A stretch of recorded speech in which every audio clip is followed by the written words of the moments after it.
بسم الله الرحمن الرحيم.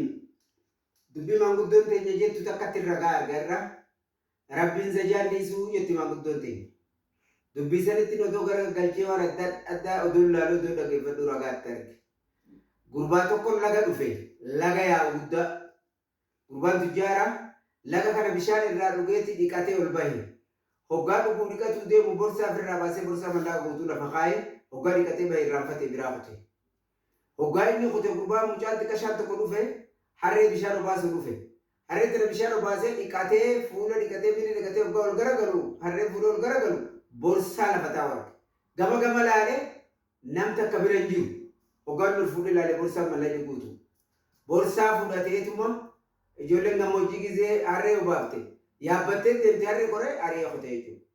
Jaarsi tokko dullachi dhufe amma. Jaarsi dullachi hoggaa dhufe laga kana bishaan irraa dhugeetuma akkuma tanaan harkaa fuudhee dhiqatee ol garagale. Amma fiigaa dhufe ablee fudhatee qaallichi reefu mallaqa asii irraanfate. Boo jaarsa na fiti mallaa kiyya.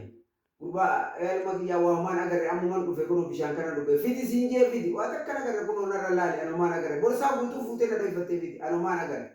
Matarraa muree biraatee beektu ajjeesee gabiraatee ammarri gandaa jaarsa du'aa asirratti arge jaarsa kana maaltu ajjeese jedhanii jala deemanii barbaadan hoggaa barbaadan abbaa qaallicha amma jaarsa kana ajjeesee kana durgaa mucaan kun xiqqaadha abbaa isaa jaarsa kanatti ajjeese ta'uu argame abbaa qaallicha mallaqa si dhiisee kana jaarsi amma gurbaan qaallichi kun ajjeese kun abbaa isaa isa ajjeese jechuu argan jechuudha. Amma kaaniiti haya eega kun kana ta'e mallaqa sana wajjin fuudhee warri gaddaa fattashee barbaada. Hoggaa barbaadan mucaa xiqqashaa mallaqa kana fuudhee deeme san abbaan isaa qaallicha jaarsa ajjeese kana bira ture. Abbaan mucaa kana qaallicha jaarsa ajjeese kana abbaa isaa bira amata meeqa dalagee qarshii takka malee abbaan qaallicha jaarsa ajjeesee kun ari'e jechuudha. Abbaa mucaa kana akkanatti inni abbaa galee kaan abbaa isaattu haqa malee nama ari'ee qabeenya isaa rabbi ilma namicha saniitiif galche.